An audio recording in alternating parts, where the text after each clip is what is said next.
Oh, good morning everyone. Coming up in this video.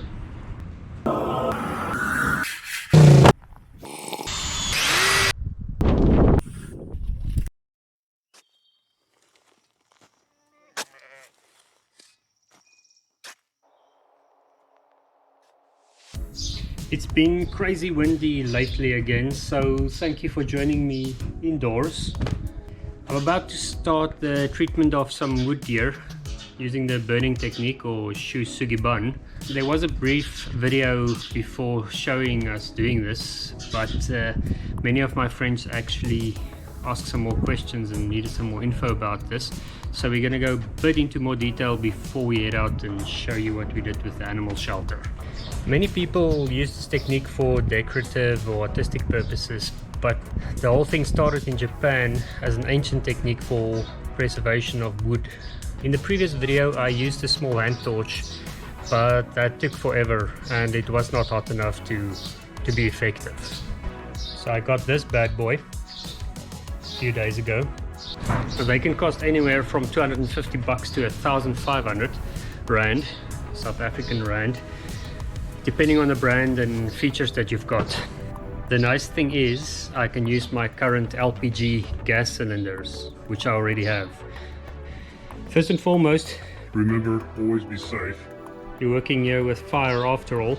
Always make sure you're doing this on a proper surface. Familiarize yourself with everything involved and make sure you've got some firefighting equipment handy and that you know how to use that. If you are going to do this and you're new to it, remember that you're going to be doing this at your own risk. Make sure there's nothing flammable nearby, like jerry cans or something with petrol in it, like a generator.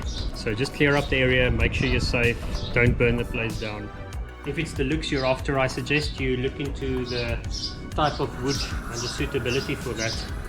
But in terms of preservation, it doesn't matter too much. Now for the proper Shou Sugi Ban, you would want to burn this in 2 or 3 millimeters. As I said before, you want to get that alligator leathery texture, and then you know that you've burnt in deep enough, the whole thing should be black, and then you apply your wax or your oil over that. And if you do that every 10 years, the lifespan of this should be close to 80 years. These pine planks are super thin and still pretty wet, and I don't want to burn too deep. Could actually burn through the whole thing in a matter of seconds. Now the efficacy of this technique lies in the burnt wood itself, carbon. Carbon does not rot. It resists water. It resists UV damage. It does not get fungus or mildew. Termites and other insects won't touch the stuff. It basically forms a layer of protection over your untreated wood at the bottom. And that's the gist of it really. You're burning the wood to protect it. Now if you wait until the surface is cooled down, you can use a nylon brush like this thing or a steel brush, and with the surface cool you need to take off the soot. So I've got quite a few more to do, as you can see here behind me, a lot. So while I do that, here's the promised flash tour of the shelter build. Enjoy it.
Fence is not electrified yet, so now the baboons came in here, sat on these roof beams and broke one of them.